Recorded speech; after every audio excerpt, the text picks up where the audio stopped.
ಲಾರಿಯಿಂದ granite ಕಲ್ಲನ್ನ ತೆಗೆಯುವಾಗ granite ಬಿದ್ದು ಕಾರ್ಮಿಕ ಸ್ಥಳದಲ್ಲೇ ಸಾವನ್ನಪ್ಪಿದ್ದಾರೆ. ಬೆಂಗಳೂರು ಉತ್ತರ ತಾಲೂಕು ಮಾಚೋಹಳ್ಳಿಯಲ್ಲಿ ಆದಂತ ಘಟನೆ ಇದೆ.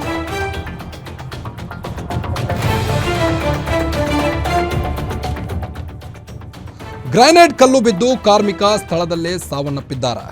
ಬೆಂಗಳೂರು ಉತ್ತರ ತಾಲೂಕಿನ ಮಾಚೋಹಳ್ಳಿಯಲ್ಲಿ ಆದಂತ ದುರ್ಘಟನೆ ಇದು. ಅಸ್ಸಾಂ ಮೂಲದ 25 ವರ್ಷದ ಜುಬಿನ್ ನಾಥ್ ಎಂಬಾತ ಮೃತ ಕಾರ್ಮಿಕ. ಅಸ್ಸಾಂ ಮೂಲದ ಜುಬಿನ್ ಗ್ರಾನೈಟ್ ಕಲ್ಲು ಅನ್ಲೋಡಿಂಗ್ ಮಾಡುವಾಗ ಈ ಒಂದು ಅವಘಡ ಸಂಭವಿಸಿದೆ. ಕಲ್ಲಿನ ತೂಕಕ್ಕೆ ಸಿಲುಕಿ ನಜ್ಜುಗುಜ್ಜಾದಂಥ ಕಾರ್ಮಿಕ ಸ್ಥಳದಲ್ಲೇ ಸಾವನ್ನಪ್ಪಿದ್ದಾನೆ. ನೆಲಮಂಗಲ ಸಾರ್ವಜನಿಕ ಆಸ್ಪತ್ರೆಗೆ ಮೃತದೇಹವನ್ನು ರವಾನಿಸಲಾಗಿದೆ. ಮಾಲೀಕನ ನಿರ್ಲಕ್ಷ್ಯದ ವಿರುದ್ಧ ಈಗ ಅಲ್ಲಿಯ ಸ್ಥಳೀಯರು ಆಕ್ರೋಶವನ್ನು ವ್ಯಕ್ತಪಡಿಸ್ತಾ ಇದ್ದಾರೆ.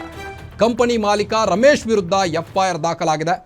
ಮಾದನಾಯಕನಹಳ್ಳಿ ಠಾಣೆಯಲ್ಲಿ ಕೇಸ್ ಕೂಡ ದಾಖಲಾಗಿದೆ. ನೀವು ಒಂದು ಫೋಟೋದಲ್ಲಿ ಕಾಣಬಹುದು ಮೃತ ಜುಬಿನ್ ನಾಥ್ನನ್ನ. ಗ್ರಾನೈಟ್ ಬಿದ್ದು ಈ ಕಾರ್ಮಿಕ ಸ್ಥಳದಲ್ಲೇ ಸಾವನ್ನಪ್ಪಿದ್ದಾನೆ. ಬೆಂಗಳೂರು ಉತ್ತರ ತಾಲೂಕು ಮಾಚೋಹಳ್ಳಿಯಲ್ಲಿ ಆದಂಥ ಘಟನೆ ಇದು. ಕಲ್ಲಿನ ತೂಕಕ್ಕೆ ಸ್ಥಳದಲ್ಲೇ ನಜ್ಜುಗುಜ್ಜಾಗಿದ್ದಾನೆ ಈ ಕಾರ್ಮಿಕ. ಕಂಪನಿ ಮಾಲೀಕ ರಮೇಶ್ ವಿರುದ್ಧ ಎಫ್ಐಆರ್ ದಾಖಲಾಗಿದೆ. ಮಾದನಾಯಕನಹಳ್ಳಿ ಠಾಣೆಯಲ್ಲಿ ಕೇಸ್ ದಾಖಲಾಗಿರುವಂಥದ್ದು.